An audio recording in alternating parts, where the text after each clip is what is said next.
Hello, I'm Jerry Crosby, and I'm here today with the Chico Steak Life Sketches webcast. And I'm excited today to be interviewing Vic Werlhof, who is a longtime family friend and one of the people I admire in life.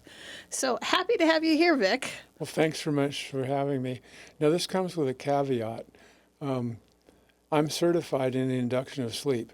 So if you find yourself nodding off during this, it's just one of my superpowers, okay? That is true. I hadn't thought about that. As an anesthesiologist, you put people to sleep on the regular. I wake them up too. That's the other side, okay? Well, that's a good thing. That's the key. We hope you wake them up every time, Vic. That's the important part. That's the important part.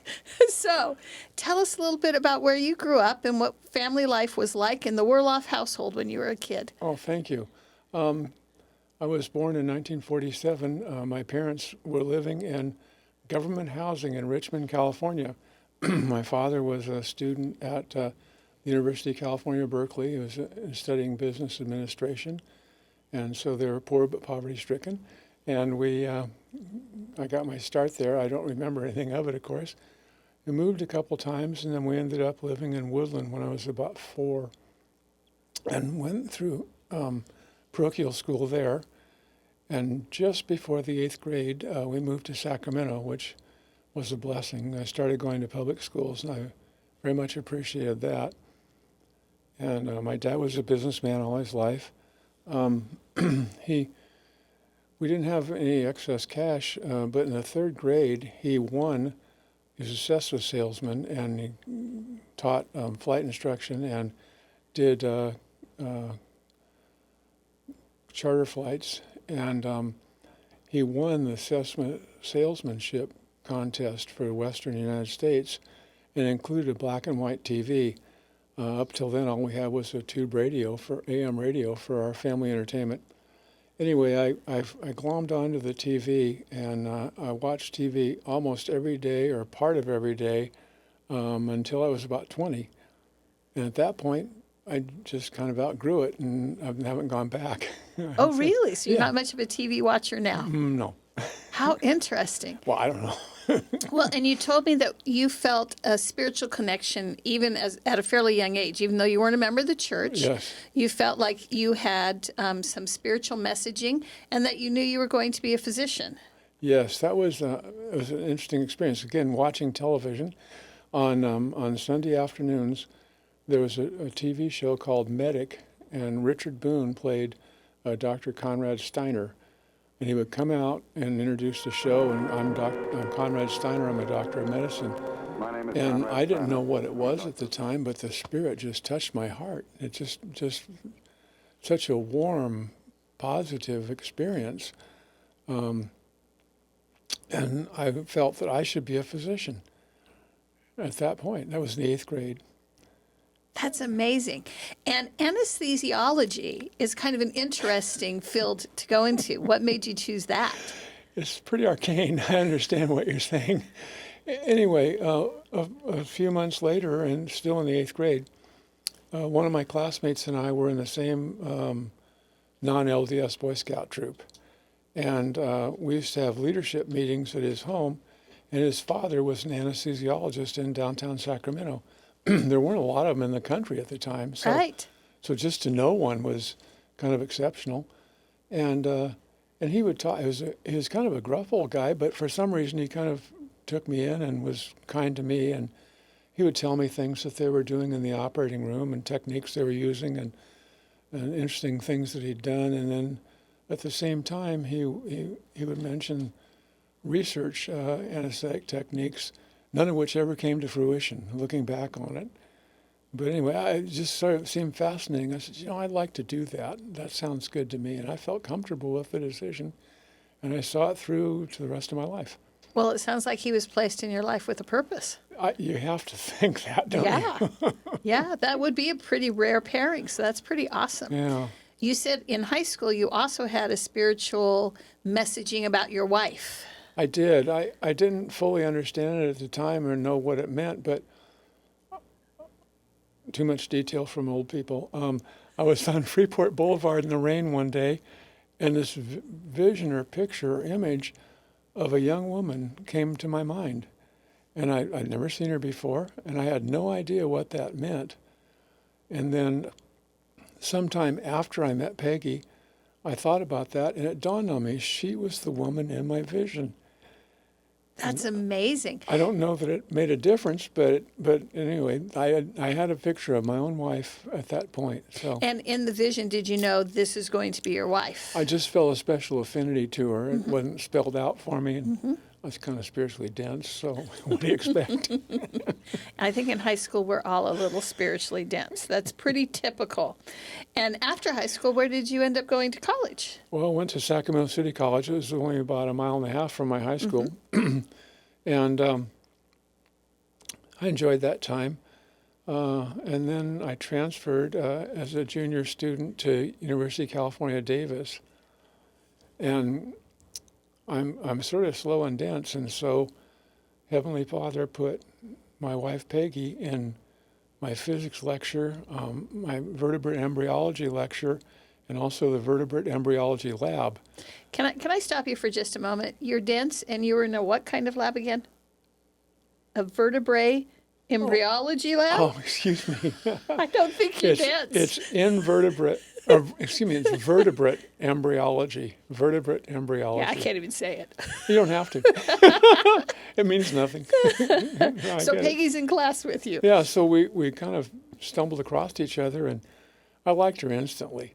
She was a very articulate, very bright person who had an interest in science, which was exceptional in some ways. And then she was also a very wholesome person, just a good person, and I liked her immediately. And after a couple weeks, I invited her to go out with me, and somehow she accepted. And I wasn't much of a high roller. We drove to South Sacramento to a drive-in and saw To Serve with Love with Sidney Poitier, our first date. What a great movie. That's a wonderful choice. Yeah, it turned out well. And then, as it turns out, we ended up talking through about half of it. So I did get a feel for what was going on in the movie, however, but that really wasn't why I was there. And what do you and Peggy do that helps make your marriage be really strong? Is there anything special, or is it the integrity of the relationship? Well, we're sealed in the temple. That means a lot. It means a real firm commitment that extends into the eternities. What a wonderful thing. What a great blessing. And we've worked together closely all of our time together. We developed a real respect for each other. We help each other. We support and sustain each other. And we spent a lot of time together at Davis. We studied together. We had similar classes and same classes at times. And she always helped me. She's a great researcher. I don't know how she does it, but like we'd be studying at Davis and I'd interrupt her and go, how does this work? Or I wonder what would happen if these two things occurred. And she'd go, oh. And she'd scurry around the library and come back in about 20 minutes with a couple books with cards stuffed in them, and she'd sit down and explain it to me. She's awesome. Anyway, and she does that to this very day, except now it's done with Google. That's awesome. It's wonderful that you could rly on her. Oh, very much so. And especially as you were going through medical school, I'm sure, because medical school can be very stressful for a couple. As it turns out, when we graduated from Davis, I went to Creighton University School of Medicine in Omaha, Nebraska, and she went to graduate school in biochemistry at California State University of Long Beach. And she was working part-time and a graduate student. And then I was so immersed in the first 2 years of school. I'm sure there was a lot of bright people who could have gotten by with a lot less work, but it was really a intense experience for me. And so I was just so consumed by that. We kind of drifted apart. And it probably was just as well if she wasn't there, because I'm not sure how pleasant I would have been to be around. I say it was a very intense experience. But during my sophomore year, the Saturday before Easter, something touched my heart. I know what it was. Something touched my heart and said, call Peggy. And I go, oh, okay. And so I called her, and we talked, and it was just like one of those friendships where you just step right back into it. You're instantly friends all over again. No effort, no strain, no hiccups, no bumps, right into it. And we chatted for a while, and then she said that she was getting ready to go out with some guy that night. She hadn't been out with him before, but she was getting ready to go out with him. And I said, oh, don't mess around with that guy. He's a clown. And I go, where'd that come from?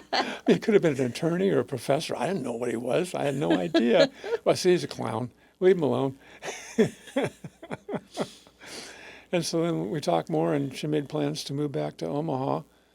And so that was the summer right before my junior year, which began in July. And she got a job working in a biochemistry lab at the University of Nebraska. And then she got a house for herself. And so we continued to see each other a lot then. And the following February, we were sitting in her Volkswagen on a Sunday afternoon out in front of her place. And we're just talking. And I looked up and I said, we should get married. And she goes, yeah, that's a good idea. And a month later, we were married. So I'm sorry, I don't have any great romantic. But a month later? Well, we'd known each other for 4 years. But that's a fast turnaround to try and put a wedding together. Did you guys have a big wedding or a small wedding? No. We flew out to Los Angeles. Peggy's parents lived in Torrance. And we were married in her front room by the local minister. And her sister and her husband were there. And my parents came down with my sister and her parents, and that was it. It wasn't elaborate at all, but it worked. It definitely worked because you guys are a great couple. Mm. How was your residency? Where did you do your residency, and how did that become a blessing in your life? I finished out at my senior year, and then there was I'm not sure how it's structured now, but at the time there was called a match, where you apply to as many schools as you want for internship, first postgraduate year. And I was really blessed because I'd heard that some university anesthesia programs were starting an anesthesia internship. That was a whole new process that had never existed before. And so I thought, well, that'd be fun. And it was a chance to see, too, without making too much of a commitment, if I can really do anesthesia myself. Is it just a dream for me, just an ideal? And so I've sent letters to several departments that had anesthesia programs asking if they were considering an anesthesia internship. And I got some letters back that they were. And UCLA wrote back and said, yes, we are. And I applied. I sent in some references, and I was accepted. So it was kind of a relief in a way because a lot of people were concerned up until late winter where they would be going the following year. I had an early out of that experience. So anyway, so that was a blessing. Went to Los Angeles. We loved it there. We had just a great time. Peggy decided that there had been a postdoctoral fellow in the biochemistry lab working with her in Nebraska who was doing the same work she was doing. And so what's the future in this, And so she realized that it just wouldn't be that much of a future for her. So when I was at UCLA, she started going to UCLA Business School and taking classes. And then, I don't want to belabor this, but we didn't have any money, and we had a little bit of time, a very little bit of time together. But we'd walk around the neighborhoods in West Los Angeles, and there's ivy growing right out to the curb, and then 35-mile-an-hour cars tearing past. And I said, where would you raise children here? And what kind of life would this be for a family? And we just couldn't see that. And so Peggy's parents had moved from Torrance to Paradise. My parents still lived in Sacramento. And so we decided to move back to UC Davis. And I wrote them a letter, and they said, fine, come on. And that was history. How'd you end up in Chico? How'd you go from Davis up to Chico? Interesting transition. Thank you. Uh-huh. Somehow I'd always just assumed that I would work in downtown Sacramento. A lot of people did. And when I went to apply for jobs, I found out that two of my fellow residents had jobs secured before they started their residency. They had met the groups there and got along well with them, and they were offered positions once they finished their training. And so there weren't any jobs immediately available for me. One of my resident mates had been a primary care physician in Chico, and he told me about Chico, and told me about there's 2 groups in 2 different hospitals at the time, and so I made a phone call, and in February of that year, 1976, I made arrangements to drive up for an interview, and it was kind of a neat experience for me. I'd worked most of the night at Davis, took a little nap, was driving up, and it was just south of Chico that had been raining, and so all the rolling hills are green, the little streams are running with water, and it was just a gorgeous setting. And then Sonny and Cher's song, Take Life a Little Easier, came on the radio. And I thought, wow, what a great concept. So anyway, I met the hospital administrators and the anesthesiologists, and we got along well, and they offered me a position. I was on call at Davis on the 29th of June, and we always got the day after night call off. And so I went home, put some books in our Airedale and Peggy in our car, and we drove to Chico and never left. Oh, well, we are glad you're here, because you are a wonderful part of this community. Now, at that point, you still had not been introduced to the church. We had brushed against it. Peggy, one of the postdoctoral fellow, in fact, in the laboratory in which she was working in Nebraska, was a member. Oh. And he told her a lot about the church and support and so on, and what a great thing it was. And she was really intrigued by it. Let me back up a bit here. I'm sorry I'm not as organized as I need to be. When I was in elementary school, I was at my grandmother's in Red Bluff, and she was Catholic and solid set, and hard-nosed, and went to church every week no matter what. That's her Catholic life, okay? As dedicated as she was. Anyway, and I don't know why on earth she said this to me or what prompted it, but it really stuck with me. She said, if I weren't a Catholic, I would be a Mormon. They look after their own. And I thought, well, that's a great concept. And so, anyway, so Peggy got intrigued by the church there in Nebraska. But then she went, researcher that she is, she went to the library at the University of Nebraska. Well, it's the Bible Belt. So they had lots of books on Mormonism. Oh, yes. Not positive books. None favorable. Yes. In fact, they painted a pretty grim picture, and so she kind of said, well, let's drop this for now.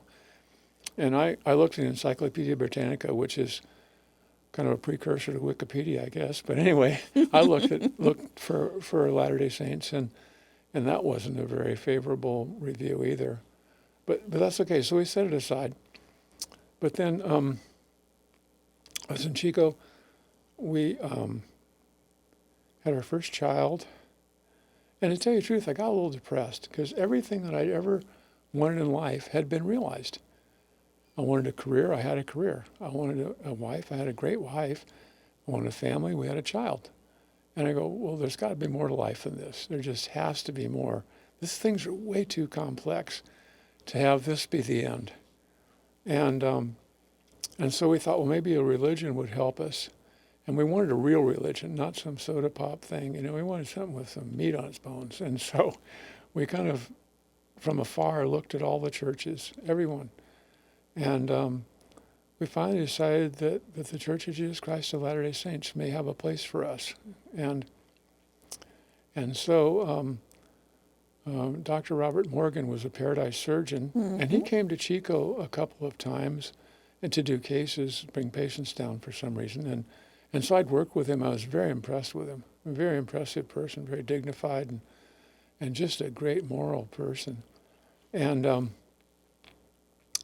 And so he invited us to an investment meeting that he was part of this investment group. The head of the group was based in Orange County, and he flew up in his private plane, and all these uber wealthy guys in suits and stuff, and here we are sitting in the back, humble people, and so we wanted a copy of the Book of Mormon. We thought that would be an important next step. We'd heard about it and we didn't know what it was. We should find one. Went to bookstores, went to the library. Everybody said the same thing. Oh, yeah, we've got one of those. It's over here, I think, in the religion section. Well, that sounds right. Nope, it's not here. I can order one for you. Nope, not here. And that was a little frustrating. But the 4th of July in 1978 was my mother's birthday. Was born on the 4th of July. So we went to Sacramento to be with her for her birthday. And I got out the phone directory. That was paper books with phone numbers in them from a long time ago for people who don't know. I got out the phone directory and I looked at Church of Jesus Christ of Latter-day Saints. And I called every number that was in the book, and one finally answered. And it turned out it was the one closest to my parents' house. It was maybe 6 or 7 miles away. And so I asked the person on the phone if he knew where we could get a copy of the Book of Mormon. Do I? You made his day. We made mine too. That's okay. So we made arrangements and tore over the stake center off Florin Road and asked him for a Book of Mormon. And so he and his companion were there setting up for a baptism. That's otherwise no one would have been there. They took us out to this red Ford Fairlane. He opened the trunk. There was a whole case of Books of Mormon. And we'd been looking for weeks. And he had a whole case of them in his trunk. So they gave us a copy. And then I said, well, what are all these other things? And he says, oh, they're pamphlets. You wouldn't be interested. Well, what's this one? Well, it's the Plan of Salvation. And what's this one? Well, it's the Joseph Smith story and things about welfare. And so before I left, I got a copy of everything he had. And we weren't very good guests, I'm afraid. We went back to my parents' house and went in my old bedroom and sat on the floor and read all the pamphlets that he'd given us. Wow. And I knew in my heart that this was right. That's amazing. So again, a real spiritual, the right person at the right place at the right time for you. You're falling into place, yeah. And certainly not circumstantial. Mm-hmm. Anyway. And how was Peggy a part of that too? Well, she agreed with me totally. You know, we both felt the same way. And I didn't have orthodontia as a child, so I ended up through different circumstances with Dr. David Willen, who's a member here in Chico. Mm-hmm. And so the day after the 4th of July, I had my orthodontic appointment. So I went to his office, and I was sitting there waiting, and I'd read Field and Stream and Outdoor Life. I'd already been through all those. And there was an N sign in the magazine rack. And I never in my life asked myself, who published this? But I took up the N sign and I said, I wonder who published this. And I looked, it was the Church of Jesus Christ of Latter-day Saints. And I go, oh, he's a Mormon. And oh my gosh. So I went in and asked him about it. And he made arrangements for Dr. Morgan and his family to come down and start teaching us discussions. And so we did. We started with that. It was wonderful. It's such a wonderful, wholesome family and just nice people and very kind to us and very patient with us. And so we were told that we needed to go to a baptism before we could be baptized. So I said, okay. So on a Thursday night here in the Stake Center, we went to Sister Debbie Cornelius's baptism. And she's now the Relief Society president in Chico First Ward. We've kind of kept in touch with her, but she was the first person I've ever seen really baptized.